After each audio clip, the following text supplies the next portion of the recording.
Section 6.8 is dealing with interest on loans, and the vocabulary words here are interest, and that is the fee charged for borrowing money by a bank or a lending institution. The principal is the amount that you borrowed, and then the interest is what you have to pay back, basically. And so, some L there. So basically the formula then is interest is equal to principal times rate times time. So the principal is the amount. Let's say that we had $2,000. We are going to borrow that at 4%, and we're going to do it for 10 years. So it's this simple formula here. We're going to take $2,000 times, we're going to change that to a decimal, moving it over to 2, right, because it's at the end, 1, 2. So that becomes 0.04 times 10. And it's in years, so we're in good shape then. So it's just calculator to do those. So 2,000 times 0.04 times 10. So you would have $800 at that point. Okay? Just straightforward. Principal times rate times time. Plug it into the formula. Problem number 1 on the homework is that very same thing. We're going to have the principal is $10,000. The rate is 5%. And the time is 1 year. So again, it's calculator.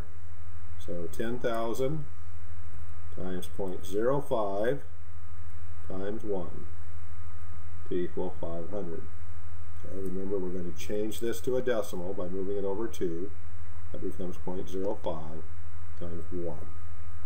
Well, let's say if we have something that's in months. So problem number 7 then, I'm going to have 4,500 times 5.5% times 9 months. All right? So again, we're just going to plug the numbers in. So we have 4,500 times, we'll convert that, 0.055 by moving it over 2, times 9/12. Okay, because it's in years. Our formula is in years. We're in months. We're going to have to divide that by 12. So I think probably just the easiest thing to do is just assume that all of this is just multiplied on the top, because whole numbers can go over 1, right? And then we'll just divide the whole thing by 12 at the end. So we have 4,500 times 0.055 times 9 equals, divided by 12. So we then have 185, 62.5, so we're going to call that 63. All right? Because we're going to round that up.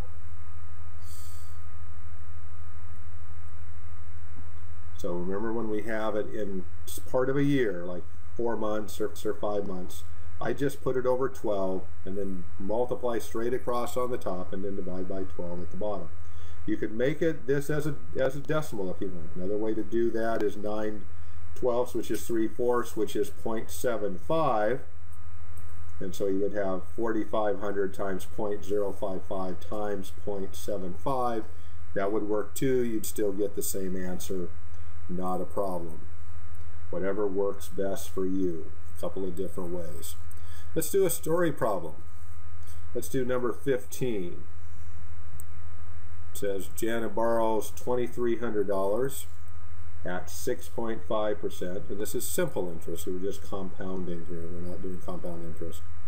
So at 10 months.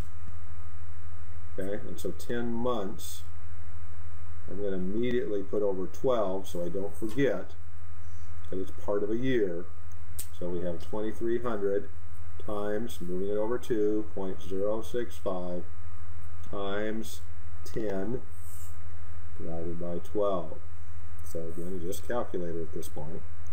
2,300 times 0.065 times 10 equals, divided by 12 equals 124.58. So remember, when we have that in part years, we have to divide by 12.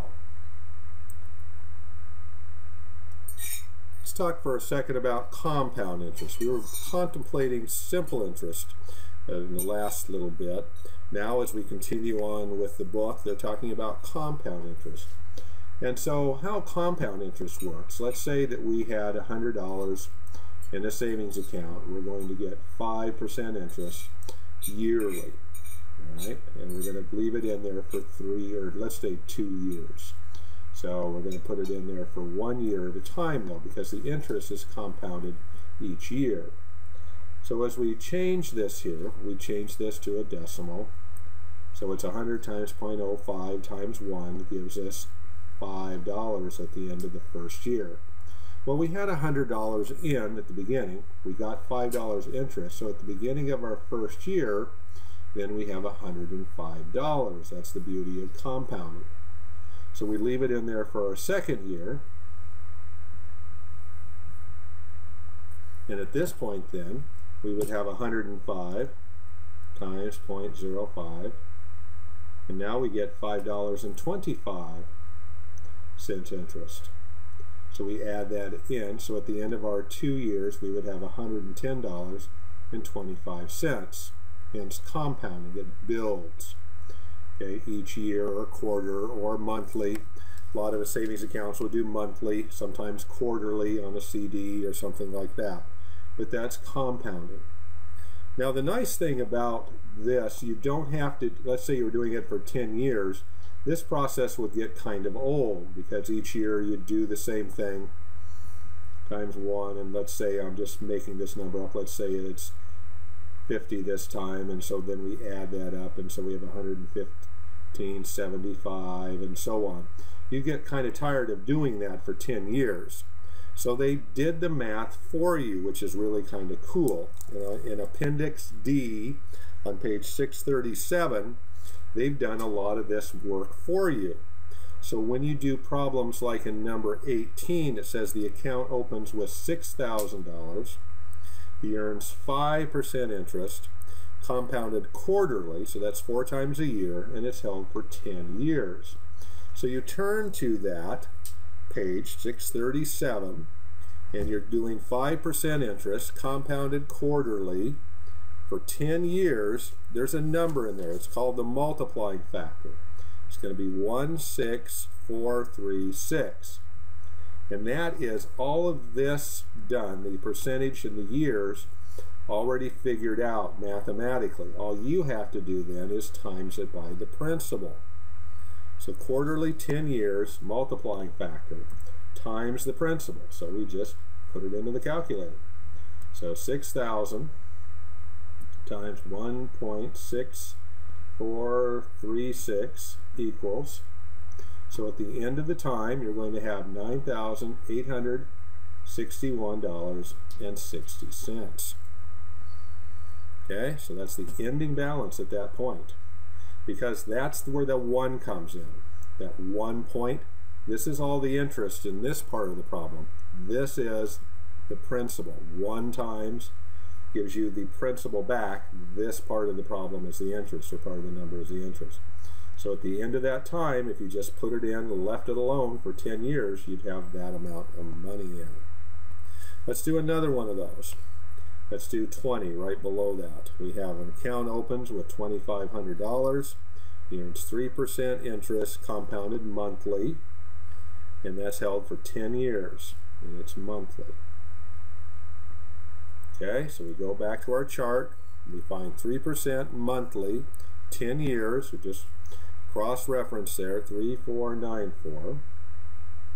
And again, they've done all the math for us, so all we have to do then is plug it in with our principal, plug it into the calculator.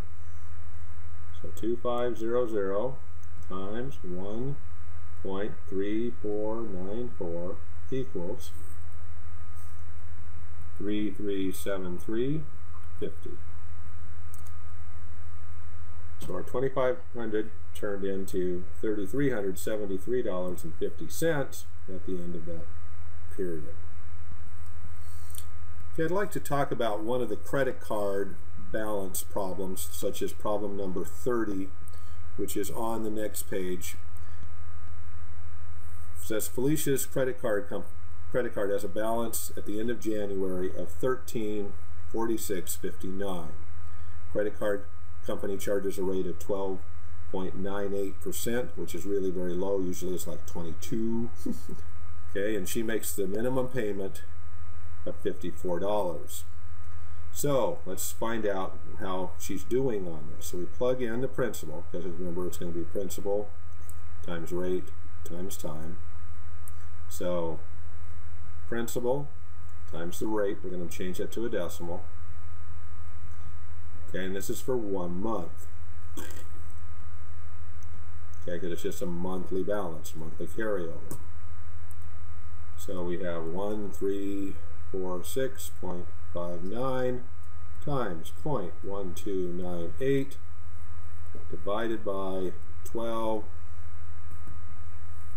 She's going to pay $14.56 in interest. All right. She makes a payment of $54. The bank's going to keep $14.56 of that as interest. Okay? And so how much is going to go to principal? Actually, probably we're rounding here. It's probably going to be 57 because the 65 is going to round to 70. So we're actually going to pick up a penny probably there, which is always nice. Every little bit helps. So when we subtract then, we're going to have $39.43 is going towards the principal. Okay? Well, if she owes $13.46.59 and she only knocked it down by that much because the bank didn't count that, they got to keep the interest. This is what got applied.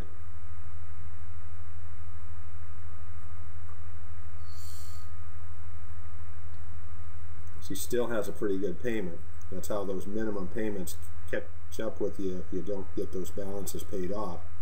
Because on a yearly balance then you're paying about $15 a month, so that's like $180 a year to the bank for the privilege of carrying a balance. That's not assuming you're putting any more on the card each month. And really that's one of the low kind of like introductory rates, because I've seen them a lot higher on accounts. So this is how you do those principal with credit cards. Principal times rate times time. Remember, it's going to be over 12. You're going to get your interest. You deduct that from whatever payments you made. And whatever's left is going to be applied to the balance you owe to reduce that. And then this is going to be your starting balance then for the next month. So this is going to be your starting February if they did the first one in January. Okay, go slow and easy on the homework and have fun.